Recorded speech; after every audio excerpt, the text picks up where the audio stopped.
Հայաստանի պետական տնտեսագիտական համալսարանի Գյումրու մասնաճյուղի ուսանողները կիլոմետրեր կտրել Զանգեզուրի պղնձամոլիբդենային կոմբինատ էին հասել սեփական աչքով տեսնելու արդյունաբերական հսկայի աշխատանքը։ Այսպիսով հանրապետության խոշորագույն ձեռնարկությունը շարունակում է հետաքրքրել եւ շուրջը հավաքել ուսանողներին ու դասախոսներին, եւ ինչպես բոլորը նախ հրահանգավորում են անցնում, ստանում արտահագուստ եւ ուղիղ դեպի բացանք։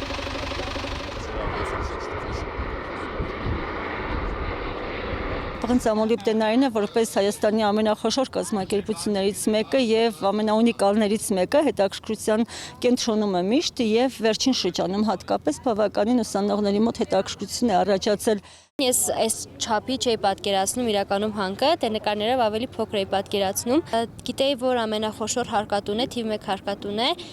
Այդ մասով է շատ հետաքրքիր, թե ապակատնտեսակետեմ ավելի շատ հետաքրքրում է այդ ֆինանսական հատվածներով։ Մինչև այս տեղեկությունները ստանալը ես չունեի այդ պատկերացումները, թե այստեղ ինչպիսի իրավիճակ է լինում ու այդ գործունեությունները ինչպես են ծավալվում, բայց երբ որ ներկայացվեց այդ ամեն ինչը մեզ ու նաև հնարավորություն նախաձեռնվեց, որ այստեղ գտնվենք ու մեր աչքերով էլ տեսնենք ու ծանոթանանք, այդ շատ մոտիվացրեց ինձ ու ես շատ ցանկացա գալ տեսնել։ Զանգեզուրի պղնձամոլիբդենային կոմբինատի ղեկավար կազմի ներկայացուցիչներն ամիսներ առաջ էին այցելել Հայաստանի պետական տնտեսագիտական համալսարանի Գյումրու մասնաճյուղ, խոսել ոլորտից, պատասխանատու հանքարդյունաբերությունից եւ հենց այս հանդիպումն էլ փոխադարձ այցի առիթ էր դարձել։ Գյումրեցի ուսանողները պատրաստակամություն էին հայտնել տեղում ծանոթանալու Հայաստանի արդյունաբերական ներուժի հետ, ստանալով հավաստի տեղեկություններ։ Երբ որ տեսանք ուղղակի հաշվետվության տպագիր գիրքը եւ հասկացանք, որ իսկապես թափանցիկ է աշխատում ընկերությունը, հասանելի են բոլոր տվյալները հանրությանը եւ ցանկության դեպքում կարելի է ցանկացած հարց ֆինանսականից սկսած եւ վերջացրած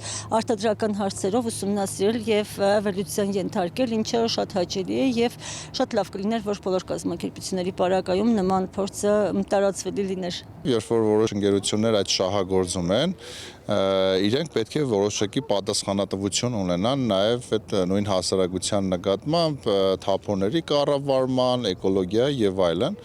Եվ կարծում եմ, որ այս նախաձեռնության հիմնական նպատակներից մեկը այն է, որ ընկերությունը հենց տեղում ուսանողներին ցույց է տալիս այն գործընթացները, թե ինչպես է դա ամբողջը շահագործվում, նաև արտադրական process-ները անշուշտ որ մենեջմենտուալ առումով կարևոր է։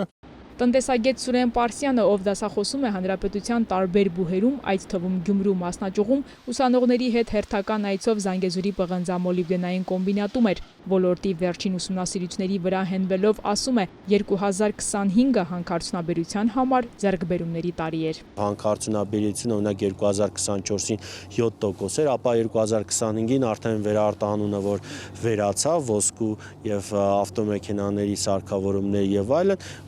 արդեն հանքարդյունաբերությունը կազմում է 2025-ին ընդհանուր արտահանման 22%, այսինքն կարող ենք արձանագրել, որ արտահանման մոտ 1/5 մասը ապահովում է հանքարդյունաբերությունը, որը եւս մեկ անգամ փաստում է, որ մեզ համար դա արտաժույթ բերող, դրսից փող բերող հիմնական ճյուղերից մեկն է։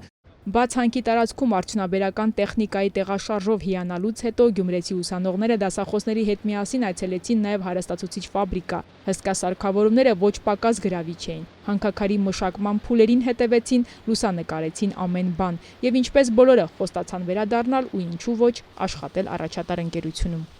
Հերմինե Միքայելյան, Արթուր Հայրապետյան, Սյունիք լուրեր։